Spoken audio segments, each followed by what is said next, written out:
Hello, and thank you for joining me tonight to talk about tax reform. It's not the most fun topics, but it is an essential topic that we talk about in the open because it's a topic and an issue that impacts every person in the state of Iowa, whether it's individual income taxes, the sales taxes, or the property taxes that we pay and business owners pay. Why tax reform this week? Well, it's April. April is taxes. And so I thought it was important to talk about where tax reform stands in the current Iowa legislature and what my proposal is for tax reform here in the state of Iowa. You may have heard about a month ago, ironically, the date that I released my tax reform plan, the Iowa Senate voted on their own tax reform plan. Comprehensive and expensive. Their plan as it stands today costs, at the end of the implementation, $1.2 billion a year. If you're unfamiliar with Iowa's budget, we only spend $7.2 billion a year. So what their tax proposal does is it cuts $1.2 billion out of a budget that's only $7 billion. I also want to say that over the last 2 years, the legislature has had to deappropriate, meaning take back from our state agencies, $300 million. And so not only are we cutting taxes and cutting revenue, but we've already had to take money back. It is an expensive plan. The Iowa House is currently debating their version of tax reform.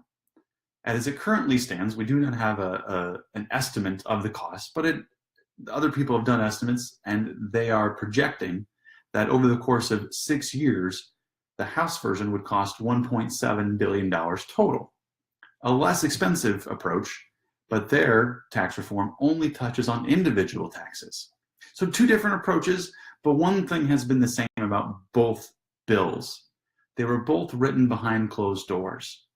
And on an issue that impacts all Iowans from every walk of life, I believe the only right way to find a solution to take us forward is to have open, public conversation and debate, and then come together and create a bill that helps all Iowans. And that's what my campaign is all about.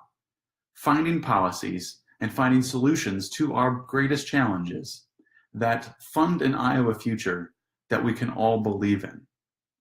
So what's in my proposal?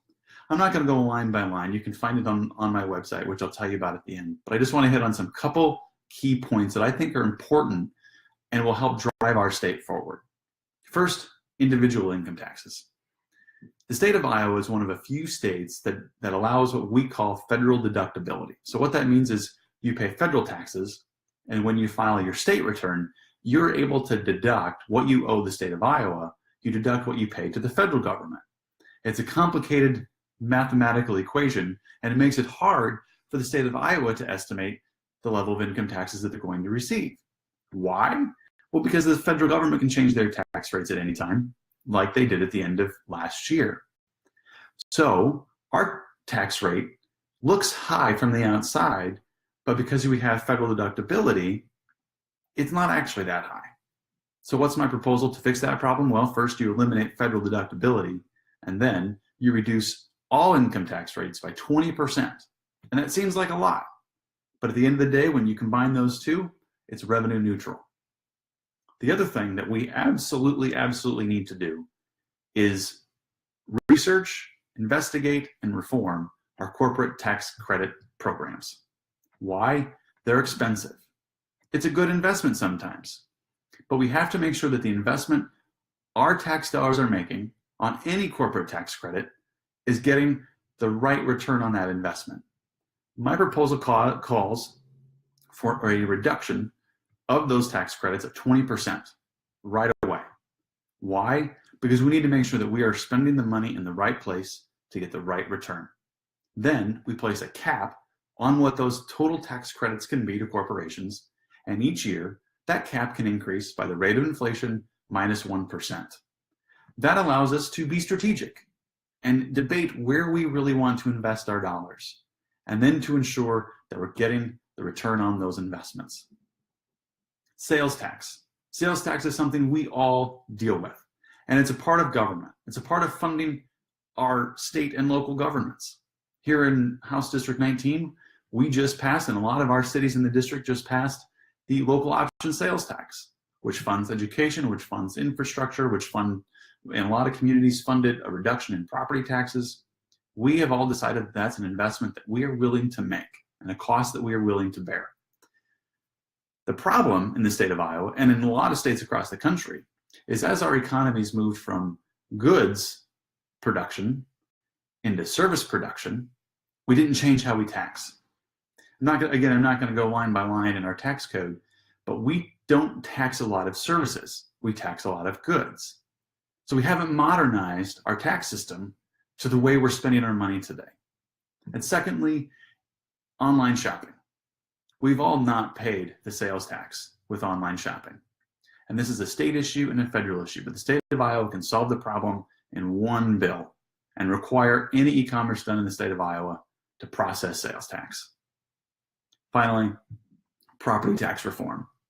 This is a big one. It's complicated. There's local governments at play, there's county governments at play, and there's state governments at play. So two things I just want to present from my overall proposal. One, there's a lot of special exemptions on property taxes, one of them being racetracks. I'm going to roll back the racetrack property tax exemption by 50%, which would raise almost $9 million for the state general fund. Secondly, and most importantly when it comes to property taxes, we absolutely positively have to have a blue ribbon commission set up to research, investigate, and truly understand the impact of the 2013 property tax reform. Why? Because that bill has been expensive. It's impacted our state government and our local governments. And we saw just over the past couple of days that it does appear that the state government will end what is called the money going back to those local governments, the backfill, which means less money to our local governments. Those local governments pay for roads, pay for parks, pay for police and fire services. Those are essential services that we all believe in and find value in. But that backfill was promised back in 2013 when the property tax reform bill went into place. So this Blue Ribbon Commission will be charged with understanding what the real impacts of that has been and what we need to do going forward. Again, this is just a very high-level overview of what I am proposing for tax reform in Iowa. At the end of the day, if you put all of my pieces together, it will raise revenue in the state of Iowa. It cleans up our tax code, makes it simpler, cleans it up, and works towards modernizing our tax code. That's all my campaign is all about, is putting together policies, supporting policies, which lift everyone up and leaves no one behind. Because I'm fighting for the future of Iowa. And every initiative that I fight for, every policy position I put out there, is to ensure that we are funding the things that we prioritize and that we are prioritizing the things that will build an Iowa future that we can all be proud of. As I said, you can go read the entire plan for a lot of issues, including tax reform, on my website, richarddedor.com. Go to issues, click the drop down, and click on tax reform. If you have any questions, please never hesitate to reach out to me here on Facebook, on Twitter, or on Instagram. And I look forward to seeing you throughout the summer on the campaign trail. Just know that you will always know what I believe. I will always listen to you. Thank you for watching.